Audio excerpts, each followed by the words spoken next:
do y'all ever like look back at all the things that you survived or you went through, and then while you were going through them, you're like, man, I'll be glad when this storm I get through. You know, they always say everybody's in 3 points. Everybody in their life is either going through 3 points: leaving a storm, entering a storm, or in a storm. And sometimes I sit back and think about like when I'm got a great situation going on, or I've gotten out of something, I'd be like, man, just to think, man, I used to think that situation would end, but I knew it would end, but it was all about how long will it take for me to endure this before it can end. Does that make sense? Prime example, like when I worked at another job I had before, it was a brand that made egg rolls. It's a lot of drama. I think I told y'all this.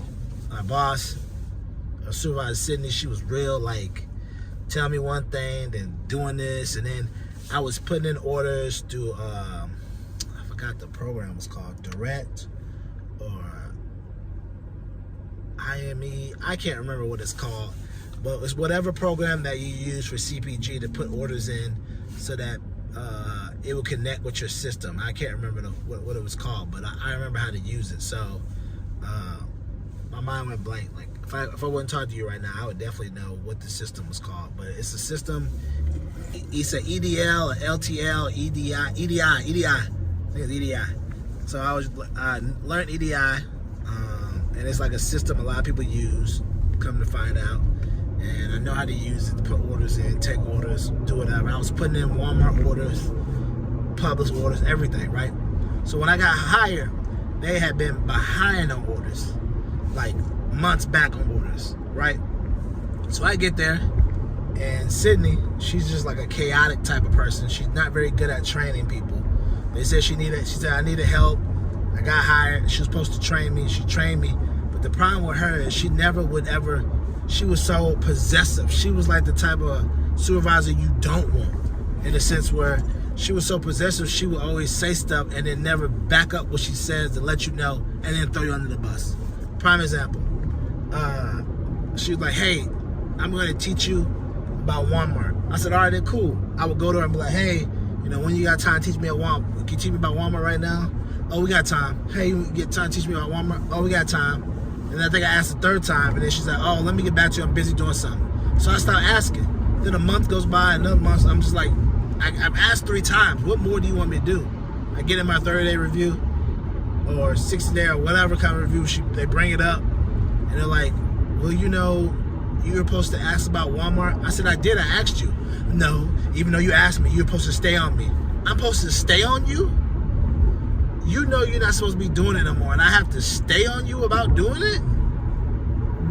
That's the epitome of someone being like, hey, man, I hired you. Now I need to stay on you to come to work. It would be stupid stuff like that. She would do stuff like that, and then I would just be sitting there like, bro, she's acting weird, bro. She's trying to keep her job and not admit to what she's doing or whatever. And then she would be in there with Gary, punk ass Gary, and then she would try to throw me under the bus, and then Gary was like, oh, she's being nice, they should let you go. I was like, man, I was looking at him like, who are you? I really had to be like, who are you, man? I mean, it wasn't a comment at the time, but I like, who are you, man? This isn't true. You know, I was keeping calm because the moment my wife had just went on maternity leave, you know what I'm saying? I was working, and I was like, all right, cool. I had just been laid off a couple months before. Job market was going crazy. I had another job before. Right before I was about to start, they took the job back. So it was just a lot of stuff going on that I was like, bro, I was there at the job doing my job, but I was like, bro, I really want to quit this and leave. So every day I would be there, I would still be looking for another job, because it was like, I got there and then they got on that BS. And I was like, bro, you ain't really training and teaching me anything. But the whole time I was going through that, to say what my point was, I just kept wondering, how long am I be in this store? How long am I be in this store? And then she would send me crazy emails at 2 in the morning about what I didn't do, about an order messed up, about how I had to put the order. I had to put the order in 3 different places. I had to submit it, add it right in the system, submit it to cold storage, then put it on 2 different sheets, not 1, 2 different sheets. So I was doing that and Walmart, right? And a whole bunch of other orders. So she'd get mad at me that one sheet had the order right, the other sheet didn't. And she would get mad at me about little stuff like that. Send me emails at 2 in the morning, all this other crap. And I was like, bro, how long do I keep doing this?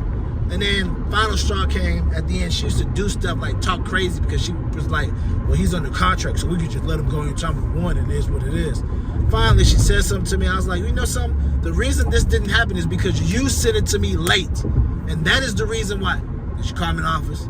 You know, we just decided we're just going to, I was like, fine then, man, whatever. And then I left out of that job. The same day I left out of that job, when they told me that it wasn't going to work out no more. And I was like, fine then, because I told them about themselves, which I figured probably was going to happen.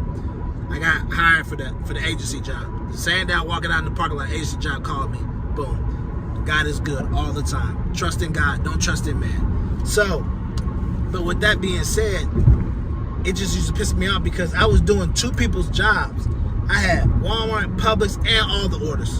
And even though we're back behind 6 months, at one point she got mad at me like, when are you going to jump in and start talking to the customers? You told me that I'll let you know when you need to jump in.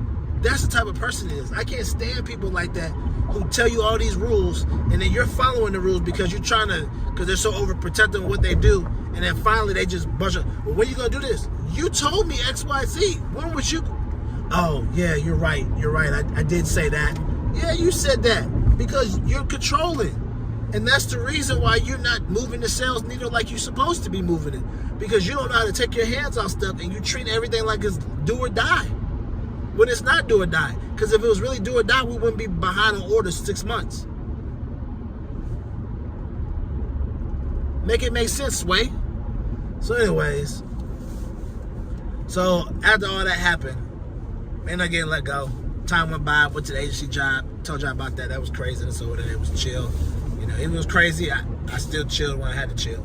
So I talked to some of my old coworkers a couple days ago. I was like, man, you know, how was it? I mean, how everything been? So let me tell you how the cast of characters that I got into. Sydney was always on that BS.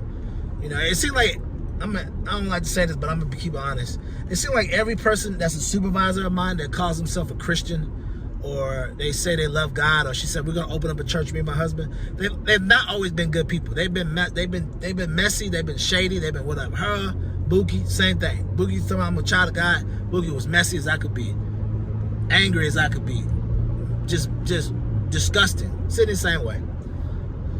So I asked them how it was to be. They're like, so Sydney was one of them. Sydney ran with Gary, old man Gary. He didn't remember anything. He barely did any work.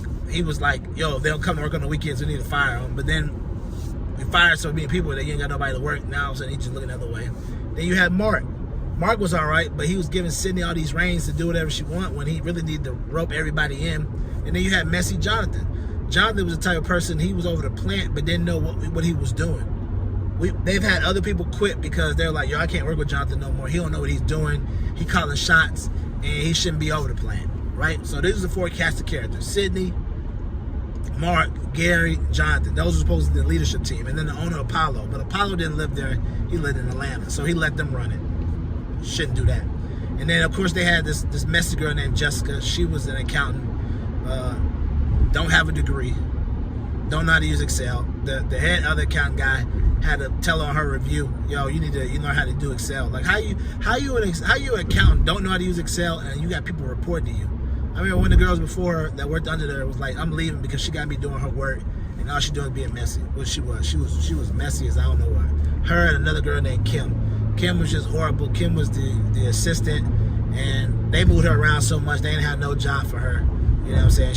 She was one of them types. She'd be spending all day ordering snacks, spend all day ordering food. He'd be like, whoa, part of the work are you doing? Anyways,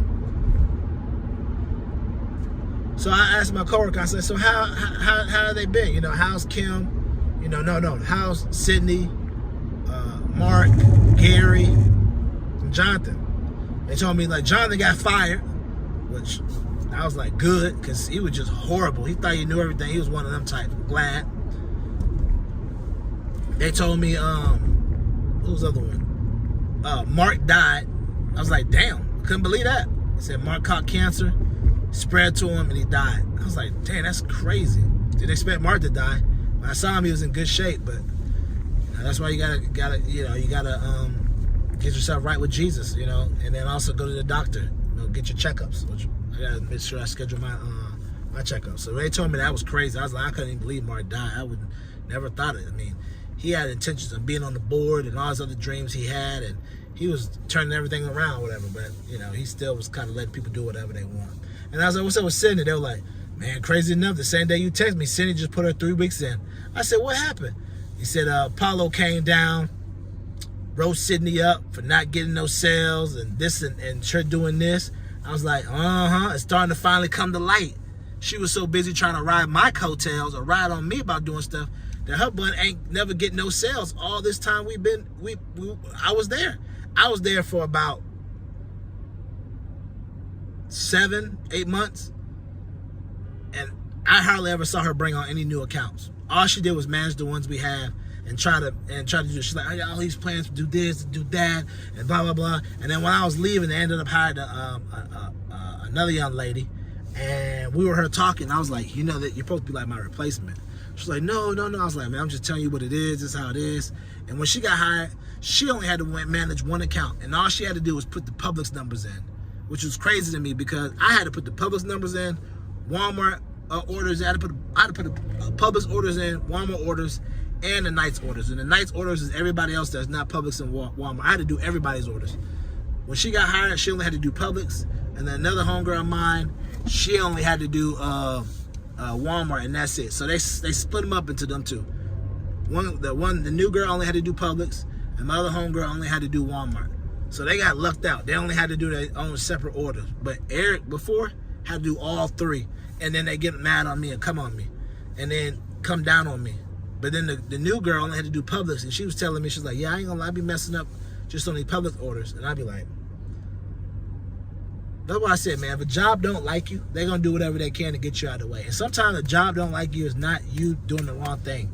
It may be just the simple fact that they feel like they can't boss you, or maybe you're not getting along where other people are kissing their behind. That's what it is. Because in my review, I was told, well, he only talks to certain people. He don't linger around and talk to everybody. Well, duh, because y'all don't speak to me. So why would I go out my way and speak to y'all if I spoke to you before you don't speak to me? It was just dumb stuff like that. And who brings that up in a review? That lets you know it was messy like that. But long story short, they said Gary was there. Sydney was putting her resignation in 3 weeks. And it was just funny to me because I was like, bruh, she been garbage. She was garbage back then. She's garbage back now. And I was like, what has she been doing? What sales has she been doing? She's like, and our coworker was like, we're still stuck in the same place. And Apollo want to know why we're not doing well. Because Sydney's not good at her job.